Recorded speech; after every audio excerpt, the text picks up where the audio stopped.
Hello guys, welcome back my channel. तो इस chapter के स्टार्टिंग में हमें माइकल के साथ बाकी सारे नाइट्स को एक साथ दिखाया जाता है, जहां माइकल कहता है आप हमारे ग्रेस के बारे में बात कर रहे हैं। तभी रूफ घबराते हुए कहता है ऐसा करने का एक तरीका है। उसके कहने का मतलब ये था कि एडेल का ड्यूक के करीब होने का एक तरीका है और सेरेना सभी को देख रही होती है। तभी माइकल कहता है आपको बस कड़ी मेहनत से स्टडी करने की जरूरत है। फिर एडेल कहती है स्टडी, और सेरेना उनके लिए चाय डाल रही होती है। फिर माइकल कहता है ड्यूक के महल में एक गुलाब का बगीचा है, अगर आप वहाँ पढ़ेंगी तो आप दोनों निश्चित रूप से करीब आ जाएंगे। और हमारे ग्रेस उस परिवार को पसंद करते हैं जो हार्ड स्टडी करता है। फिर एडेल को दिखाया जाता है जो इस सब के बारे में सोच रही होती है। फिर माइकल कहता है हमने सुना है कि आपको अहीन से बहुत सारा होमवर्क मिला है।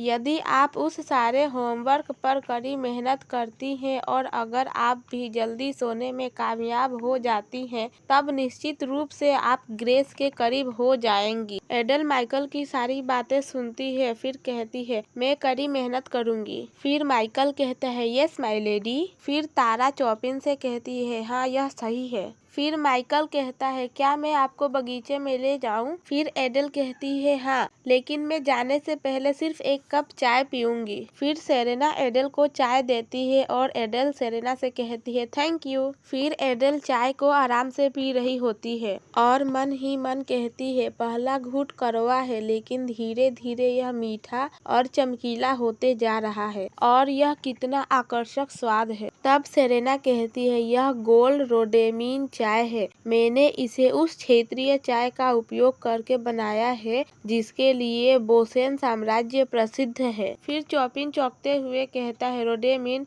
यह बहुत रेयर चाय है। फिर एडेल सेरेना को थैंक्स कहती है। फिर सेरेना सोच रही होती है उन्होंने मुझे थैंक यू कहा, मैंने तो वही किया जो मुझे करना चाहिए था। फिर सीन शिफ्ट होता है और हमें एडेल को बगीचे में बैठकर पढ़ते हुए दिखाया जाता है और एडेल मन में सोच रही होती है जब अहीन आएंगे तब वह कहेंगे आज मैंने तुम्हें जो होमवर्क दिया है वह है अगला लेसन से पहले इंपीरियल लैंग्वेज के 52 लेटर्स और प्रोनाउंसिएशन को याद करना, क्योंकि मैं अपने नाम के अलावा किसी और नाम को नहीं जानती, इसीलिए मुझे 48 लेटर्स याद करने हैं। और सोचती है मुझे पिताजी का नाम लिखने का ट्राई करना चाहिए। फिर वह पेपर पर नाम लिखकर दिखाती है और कहती है क्या यह राइट है? फिर सेरेना उसे ध्यान से देखती है और कहती है यस इट इज़ राइट।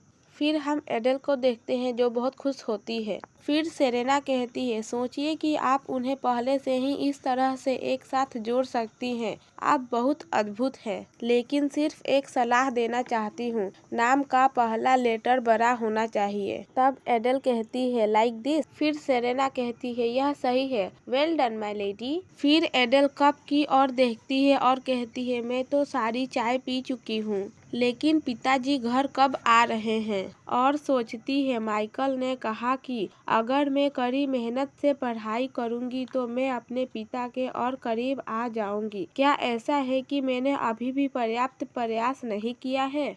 मुझे उनकी याद आती है और अगर मैं इसके बारे में सोचूं तो ड्यूक के करीब पहुंचना इतना आसान नहीं है। लेकिन माइकल झूठ नहीं बोलेगा। तभी रूफ चौंकते हुए कहता है माय लेडी। फिर हमें एक आदमी को दिखाया जाता है जो कहता है उस आदमी माइकल ने क्या कहा, जिन्हें देखकर चौपिन और रूफ घबरा जाते हैं और कहते हैं oh my God your grace. फिर एडेल सोचती है वाह सचमुच यह पिताजी है। फिर एजेन एडेल को देखता है और पीछे से माइकल भी उन्हें देखकर खुश हो रहा होता है। फिर एडेल सोचती है जैसा कि उम्मीद था माइकल वाज राइट। वह दोनों एक दूसरे को देख रहे होते हैं। तभी एजेन की नज़र उसके लिखावट पर पड़ती है और वह कहते हैं तो क्या यह मेरा नाम है? फिर वह उसे हाथों में उठाकर अच्छे से देखने लगते हैं और कहते हैं ये नवनिर्मित पत्र काफी कलात्मक है। फिर एडेल को दिखाया जाता है जो काफी खुश होती है और सोचती है क्या कलात्मक, और सोचती है खैर यह तारीफ ही होगा क्योंकि उन्होंने कहा कि यह कलात्मक है ना।